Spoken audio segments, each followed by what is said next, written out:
အရန်ကိုမှောင်မိုက်နေတဲ့ညလေးတစ်ညမှာတော့လူတယောက်အသက်ရှူတန်တွေအကျယ်ကြီးထွက်လာတဲ့အထိဇွတ်တွေပြေးနေခဲ့ပါတယ်။အဲ့လိုပြေးလာနေတော့မှပဲသူ့ရှေ့မှာသွေးတွေနဲ့လဲကျနေတဲ့မိန်းမတယောက်ကိုမြင်လိုက်ရပါတယ်။ရုတ်တရက်ပဲအဲ့ဒီမိန်းမကြီးကိုမမြင်ကြရာကတယောက်ယောက်ကဆွဲခေါ်သွားခဲ့ပါတယ်။အဲ့ဒီပြေးနေတဲ့လူလည်းအရန်ကိုလှန့်သွားတာပေါ့။အဲ့လိုလှန့်သွားတာကြောင့်သူ့အနောက်သူပြန်လဲကြည့်လိုက်တဲ့အခါမှာ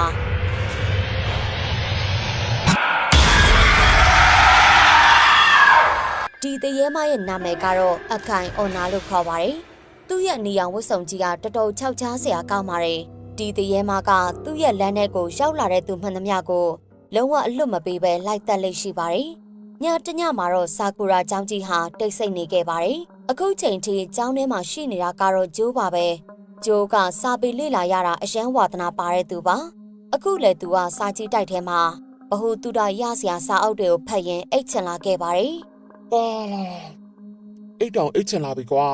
မနက်ကတည်းကစာအုပ်ထိုင်ဖက်နေတာမလို့အခုဆိုရင်ဂျိုးတယောက်ဟန်အောင်မဆောင်နိုင်တော့ပဲအိတ်ငိုက်နေတာဖြစ်ပါတယ်။နောက်ဆုံးတိတ်မကြလိုက်ပါဘူး။အိတ်ပျော်သွားပါလေရော။အဲ့လိုအိတ်ပျော်သွားတာကည12နာရီထိုးတဲ့အထိတောင်ရောက်သွားခဲ့ပါတယ်။ည12နာရီထိုးခေါင်းလောင်းတန်ကြောင်ဂျိုးလဲလန့်နိုးလာတာပေါ့။ဟမ်ဘာလားငါအိတ်ပျော်သွားတာလားဟာ။အိုးအိမ်ပြန်မရမယ်။ဒီနောက်မှဂျိုးလဲသူ့အိတ်ကိုဆွဲပြီးအိမ်ပြန်ဖို့လှုပ်လိုက်ပါတယ်။ည7တောင်ထိုးသွားပြီမလို့ရက်ွက်ထဲမှာတော့လူမပြောပါနဲ့ခွေးတကောင်ကိုတော့မတွေ့ရပါဘူးအဲ့လိုနဲ့တနေရာအရောက်မှာတော့ဂျိုကသွားနေတာကိုရပ်လိုက်ပါတယ်